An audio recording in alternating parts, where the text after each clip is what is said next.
सबसे पहले हरिद्वार से बड़ी खबर, जहां पर हादसा हुआ है। हर की पैड़ी के पास स्थित मोती बाजार में एक दुकान में आग लग गई है, जिसकी तस्वीरें आपके सामने हैं। आग की लपटें इतनी भीषण थी कि दूर से नजर आ रही थी। वहां लोगों की भीड़ जमा हो गई। आग लगने की जानकारी मिलने के बाद पुलिस और फायर ब्रिगेड की टीम पहुंची। संकरा रास्ता होने की वजह से फायर ब्रिगेड की टीम को आग बुझाने में काफी वक्त लग गया। 1 घंटे की मशक्कत के बाद आग पर काबू पाया जा सका।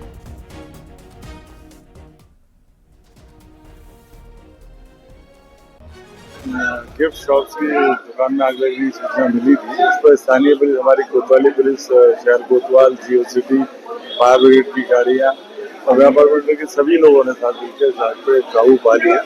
आग पे समय रहते हुए काबू पा लिया गया और आसपास की दुकान में आग नहीं लग गई। प्रधानमंत्री नरेंद्र मोदी का 27 फरवरी को उत्तराखंड आने का प्रस्तावित दौरा अब महाशिवरात्रि यानी कि 26 तारीख को हो सकता है। दरअसल 27 फरवरी को बारिश और बर्फबारी का अलर्ट है, जिसे देखते हुए पीएम के दौरे की तारीख में बदलाव किया जा रहा है। पीएम मोदी अब 26 फरवरी को उत्तरकाशी के मुखबा शीतकालीन यात्रा पर आ सकते हैं। पीएम के दौरे को लेकर बीजेपी तैयारी में जुटी है। 26 या 27 तारीख को, क्योंकि मौसम विभाग की तरफ से कुछ चेतावनी मिली है कि मौसम भी कुछ गड़बड़ होने वाला है, तो जो भी मौसम की सटीक जानकारी रहेगी उसके आधार पर 26 तारीख फरवरी या 27 तारीख फरवरी को प्रधानमंत्री जी उत्तराखंड में आएंगे। पीएम मोदी का उत्तरकाशी दौरा, पीएम के दौरे से पहले सजाया गया मुखबा गांव और तस्वीरें आपको दिखाएंगे, जहां पर गंगा मंदिर को भी किस तरह से सजाया जा रहा है। पीएम के आने से पहले मंदिर में सजावट का काम शुरू हो चुका है। पीएम मोदी के दौरे को लेकर यह तैयारी चल रही है। पीएम मोदी के दौरे को लेकर पुरोहितों में भी काफी खुशी है।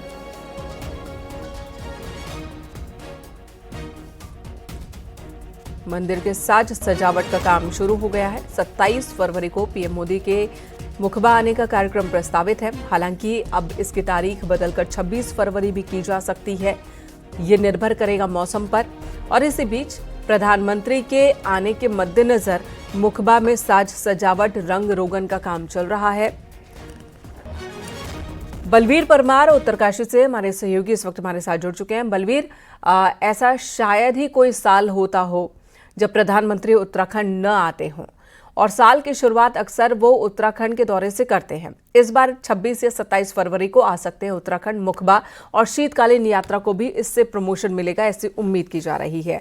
किस तरह की तैयारी प्रधानमंत्री के आगमन को लेकर की जा रही है, और जो स्थानीय स्तर पर क्या ज्यादा चर्चा में है, 26 या फिर 27 तारीख?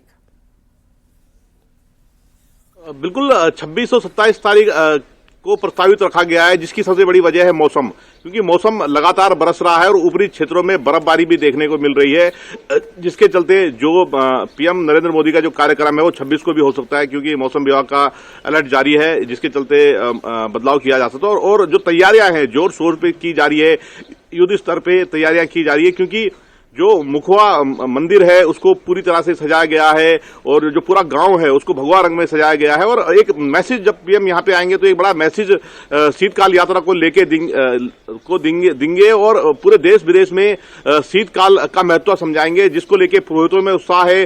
जो 8 वाइब्रेंट विलेज के जो 8 गांव पड़ते हैं उनमें पूरी तरह से उत्साह देखने को मिल रहा है और सभी तैयारियों में जुटे हुए, चाहे मंदिर समिति के लोग हो, चाहे जिला प्रशासन हो, चाहे विभिन्न संगठन के लोग हो, भाजपा कार्यकर्ता हो, सभी तैयारी में जुटे हो। युद्ध स्तर पर कार्य किया जा रहा है, कड़ाके की ठंड के बीच में कार्य किया जा रहा है और जो मंदिर है उसको पूरी तरह से सजाया गया है। हर्षिल घाटी को पूरी तरह से सजाया गया है, तिरंगे लाइट से मुखवा और हर्षिल जो घाटी है वो पूरी तरह से तिरंगे रंग में देखी जा रही है। तो इंतजार सभी को है। मौसम खलल डाल सकता है, जिसको लेके जो दौरा है एक दिन पहले भी हो सकता है, क्योंकि लगातार बर्फबारी ऊपरी वाले जो क्षेत्र है, मुखवा हुआ, हर्षिल घाटी हो, वहां देखने को मिल रही है। तो कहीं ना कहीं मौसम की वजह से जो पीएम नरेंद्र मोदी है वो मौसम एक परेशानी पेश कर सकता है, लेकिन इस बीच तैयारी मुकम्मल की गई है प्रशासन की ओर से भी, और स्थानीय लोग भी उत्साहित हैं, तैयार हैं प्रधानमंत्री के आगमन को लेकर।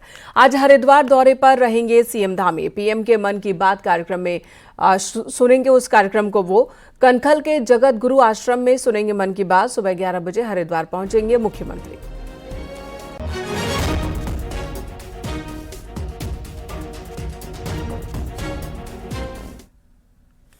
सीएम धामी रविवार को चकराता विधानसभा के त्यूणी में मुख्य सेवक संवाद आपके द्वार कार्यक्रम में हिस्सा लिया उन्होंने, जिसके बाद सीएम पुष्कर सिंह धामी हनोल स्थित महासू देवता मंदिर पहुंचेंगे और 5:30 बजे पूजा अर्चना में हिस्सा लेंगे। महासू महाराज से संपूर्ण प्रदेश की खुशहाली की कामना करेंगे। सीएम धामी रात्रि विश्राम महासू देवता मंदिर परिसर में ही रहेगा।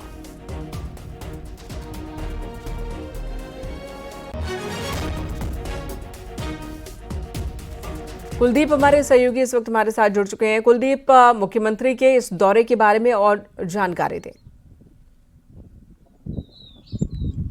जी मेनका, ये वो कानून लागू होने के बाद पहली बार जो सीएम धामी वो अनोल मंदिर में माथा टेकेंगे। उससे पहले त्यूनी में एक जनसभा का आयोजन किया गया है जिसमें वो प्रतिभाग करेंगे। 3 बजे सीएम धामी त्यूनी पहुंचेंगे और जिसके बाद संध्याकालीन जो पूजा अर्चना की जाती है उस दौरान अनोल यानी कि 5:30 बजे के आसपास अनोल पहुंचेंगे और रात्रि विश्राम में उनका वही रहना है।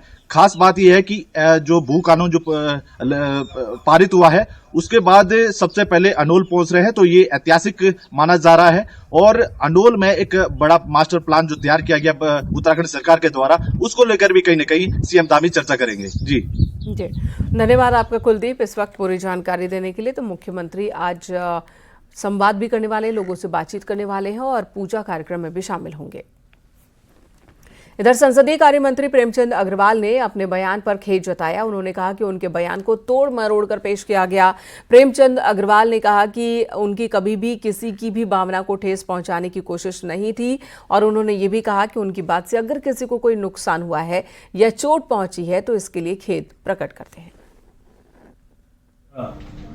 कही गई बात पे कुछ लोग उसे तोड़ मोड़ के पेश कर रहे हैं और कल मैंने सदन में भी स्पष्ट किया था कि मैं उत्तराखंड में पैदा हुआ, उत्तराखंड में पला बढ़ा और उत्तराखंड में ही मुझे अपना जीवन व्यतीत करना है, उत्तराखंड में ही मुझे रहना है, यहीं मुझे मरना है।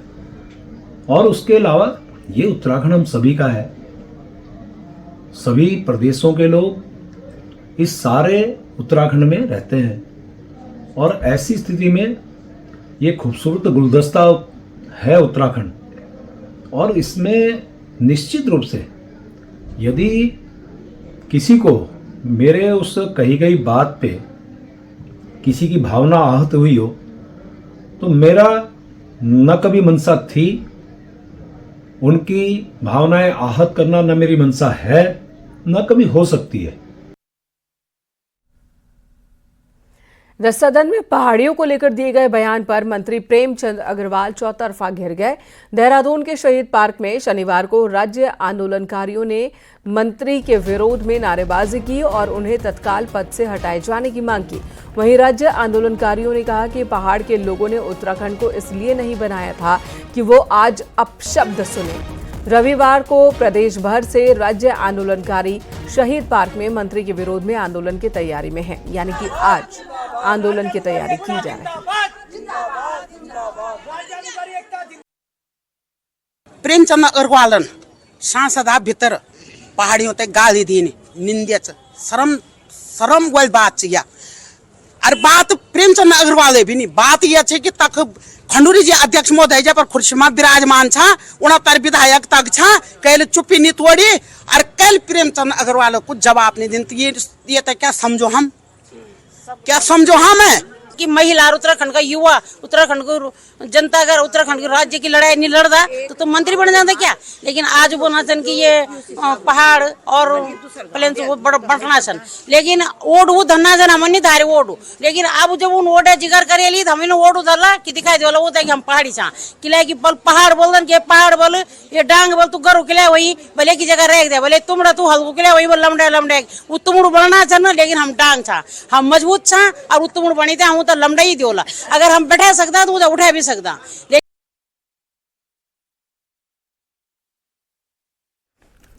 बहुत ही ज्यादा आक्रोश में है ये महिलाएं। इनका कहना है कि अगर उत्तराखंड न बना होता तो मंत्री कैसे बनते प्रेमचंद अग्रवाल। साथ ही ऋतु खंडूरी से भी नाराजगी जता रही हैं ये महिलाएं। विधानसभा में कैबिनेट मंत्री प्रेमचंद अग्रवाल के पहाड़ और मैदान वाले बयान के बाद कांग्रेस ने मोर्चा खोल दिया है। चमोली के जोशीमठ में कांग्रेस कार्यकर्ताओं ने प्रदर्शन किया, मंत्री का पुतला दहन किया और इस दौरान स्थानीय व्यापारी भी महाप्रदर्शन में शामिल हुए। हरिद्वार में भी कांग्रेस कार्यकर्ताओं ने प्रेमचंद अग्रवाल के खिलाफ विरोध प्रदर्शन किया। वहीं देवपुरा चौक पर इकट्ठा हुए कांग्रेस के कार्यकर्ताओं ने मंत्री के खिलाफ नारेबाजी की और पुतला दहन किया। प्रेमचंद अग्रवाल के खिलाफ गुस्सा हल्द्वानी में भी दिखा। शनिवार को नैनीताल जिले और महानगर कांग्रेस के कार्यकर्ता हल्द्वानी के बुद्ध पार्क में जमा हुए और यहां पर उन्होंने मंत्री प्रेमचंद अग्रवाल का पुतला दहन किया और जमकर नारेबाजी की।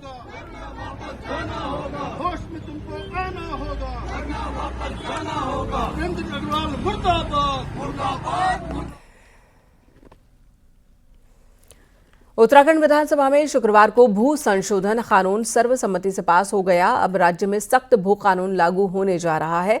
जल्दी राज्यपाल की मंजूरी के बाद राज्य में यह कानून लागू हो जाएगा। मुख्यमंत्री पुष्कर सिंह धामी का कहना है कि जनहित का कोई भी फैसला लेने में सरकार देर नहीं करेगी। भू कानून राज्यवासियों की बहुत लंबे समय से जन भावनाओं के अनुरूप मांग रही है और उन जन भावनाओं के अनुरूप हमने भू कानून को यहाँ प्रस्तुत किया।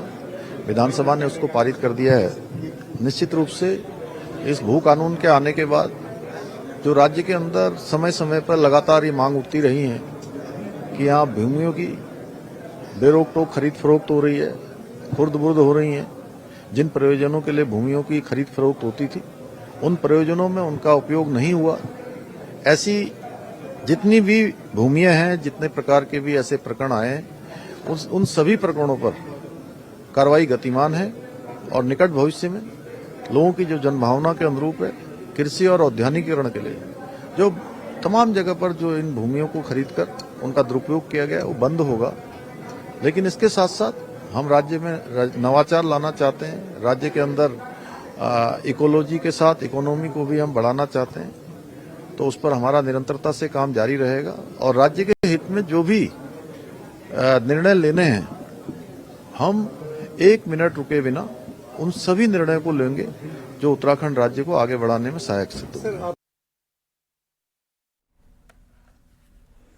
हल्द्वानी में नया नगर निगम अपना काम शुरू कर चुका है, जिसके तहत शहर में नए वेंडिंग जोन चिन्हित किए जा रहे हैं। साथ ही रेहड़ी पटरी पर कारोबार करने वाले लोगों की रजिस्ट्रेशन की प्रक्रिया भी जल्दी शुरू होगी।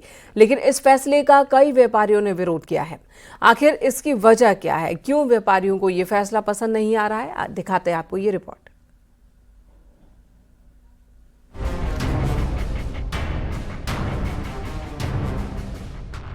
कुमाऊं के सबसे बड़े बाजार हल्द्वानी में रेहड़ी पटरी वालों ने मेन बाजार में ग्राहकों का चलना तक मुश्किल कर रखा है।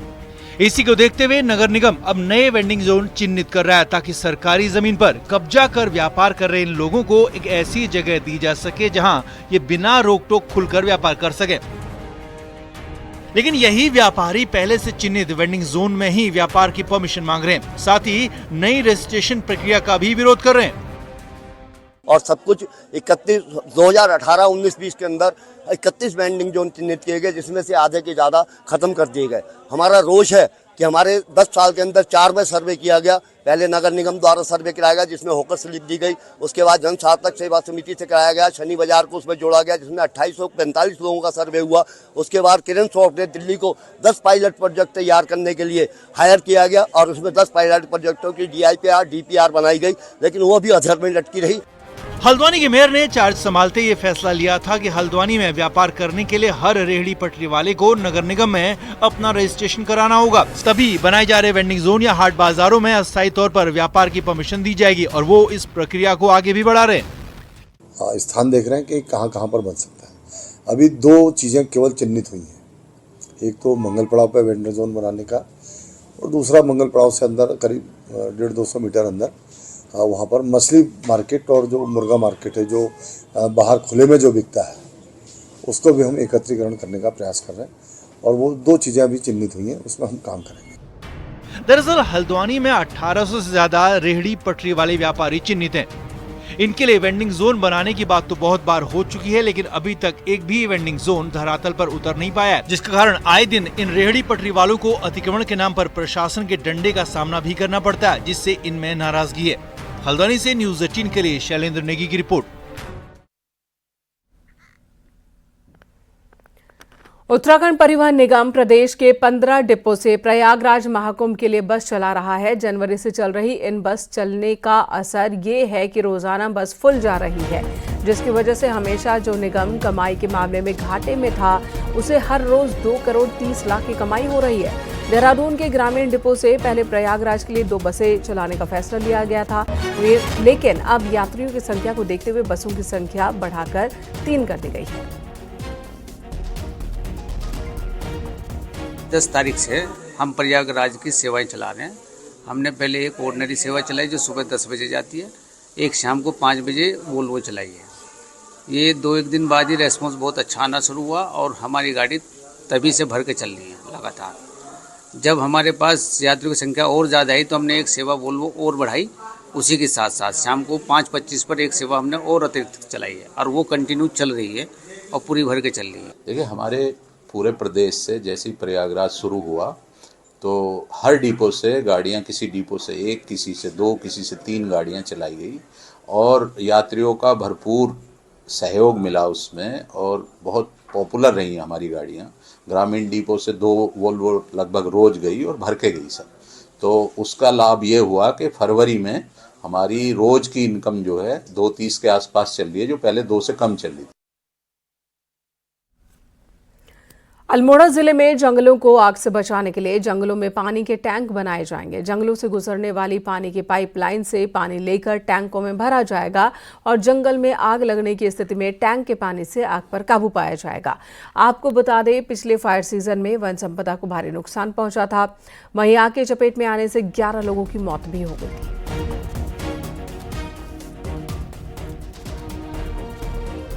थी। जो भी पाइपलाइंस जंगल से गुजर रहे हैं उसमें हर 200 मीटर से लेकर 500 मीटर के गैप में एक वाटर पॉइंट दिया जाएगा और उसी के आसपास हम छोटे छोटे गड्ढे भी खोदेंगे 500 लीटर 1000 लीटर के, और वो जो गड्ढे खोदेंगे वो सीमेंटेड होगा या आजकल जो प्रीफैब आता है ताकि पानी लीक ना कर जाए नीचे की तरफ, और ये बहुत ही मददगार साबित होगा फायर के सीजन में। तो उसमें हमारे जो उन क्षेत्रों में जो भी हमारी पाइपलाइन गुजर रही है उससे हम जो है एक टी कनेक्शन जोड़ते हुए हम उससे जो है अपना कहते हैं जो फायर लाइन क्रिएट करने की कोशिश करेंगे। उससे जो है एक हम जो है उन क्षेत्रों में अग्नि को नीचे की ओर बढ़ने से जो है रोक पाएंगे। उत्तरकाशी में बर्फबारी के बाद सड़कों पर फिसलन हो रही है। धराली के से आगे की बात की जाए, गंगोत्री हाईवे पर जहां पर बर्फ की वजह से आईटीबीपी जवानों को लेकर जा रही गाड़ी फिसल गई, सड़क से बाहर चली गई ये गाड़ी। गनीमत रही कि जवानों की गाड़ी सड़क किनारे पोल पर अटक गई, नहीं तो एक बड़ा हादसा हो सकता था। हादसे के बाद हाईवे पर लंबा जाम भी लग गया और सैलानियों की गाड़ियां जाम में फंस गई, जिसके बाद प्रशासन की टीम ने कड़ी मशक्कत के बाद जाम खुलवाया।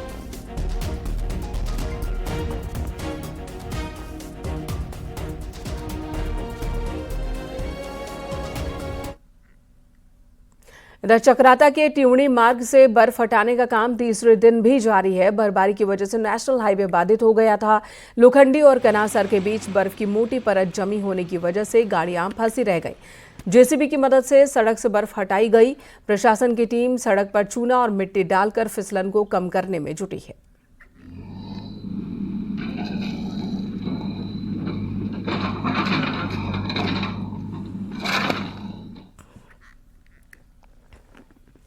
खबर विकासनगर से, जहां इन दिनों जंगलों से निकलकर रिहायशी इलाकों में घुसे हाथी जमकर उत्पात मचा रहे हैं। कालसी वन प्रभाग की टिमली रेंज के जंगलों से हाथी किसानों की फसलों को रौंद रहे हैं। शिमला बाईपास रोड से सटे शाहपुर, कल्याणपुर, कुंजा, मटक माजरी गांव में आए दिन हाथी गेहूं और गन्ने की फसल को बर्बाद कर रहे हैं।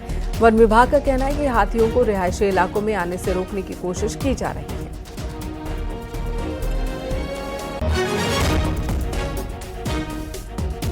चल रहा है ऊपर, उसके वजह से जो दीवार है वो टूट चुकी है और हम ऊपर से जो जंगल से जानवर आ रहे हैं वो लगातार नीचे की तरफ शहरीकरण गांव की तरफ आ रहे हैं, जिसकी वजह से किसानों का यहाँ पे बहुत ज़्यादा नुकसान हो रहा है, चाहे गेहूँ हो, चाहे गन्ना हो, सभी प्रकार की तरी जो फसलें हैं उनको लगातार वो नुकसान पहुँचा रहे हैं। तो हमारे द्वारा इनकी चौकसी के लिए ये टीमें गठित की गई हैं, जो कि नियमित रूप से ऐसे क्षेत्रों में आवागमन और गश्त करती हैं, जिससे कि कोई जंगली जानवर वन क्षेत्र से बाहर निकलकर कृषि क्षेत्र में प्रवेश ना कर सके। हरिद्वार के सती घाट में पाकिस्तान से आई अस्थियों का विसर्जन किया गया। पाकिस्तानी हिंदुओं का दल 400 अस्थि कलश लेकर धर्मनगरी पहुंचा, जहां आज कन्हल के सती घाट पर विधि विधान के साथ पाकिस्तानी हिंदुओं की अस्थियों को गंगा में विसर्जित किया गया।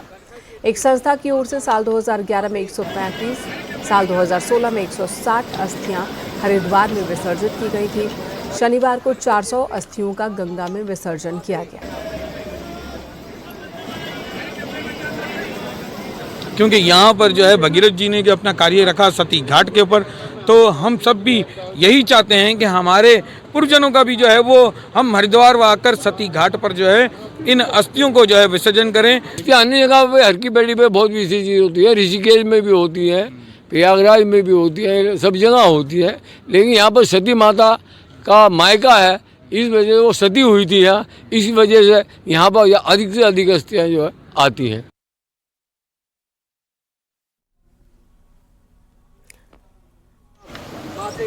पाकिस्तान से पाकिस्तानी हिंदुओं की ये अस्थियां जो हरिद्वार में गंगा में विसर्जित की गई, 400 अस्थि कलश के साथ एक स्वयंसेवी संस्था यहां पर आई थी और इस संस्था की ओर से अस्थियों का विसर्जन करवाया गया। पिथौरागढ़ से फ्लाई बिग एयरलाइंस देहरादून और पंतनगर के लिए उड़ान भर रही है, लेकिन एयरलाइंस की ऑनलाइन बुकिंग बीते 3 हफ्ते से बंद है और ऐसे में ऑनलाइन बुकिंग न होने से यात्री परेशान हैं। वहीं एयरलाइंस जमकर चांदी काट रही है। एयरलाइंस की ये लूट एयरपोर्ट अथॉरिटी के कहने के बाद भी बंद नहीं हो रही।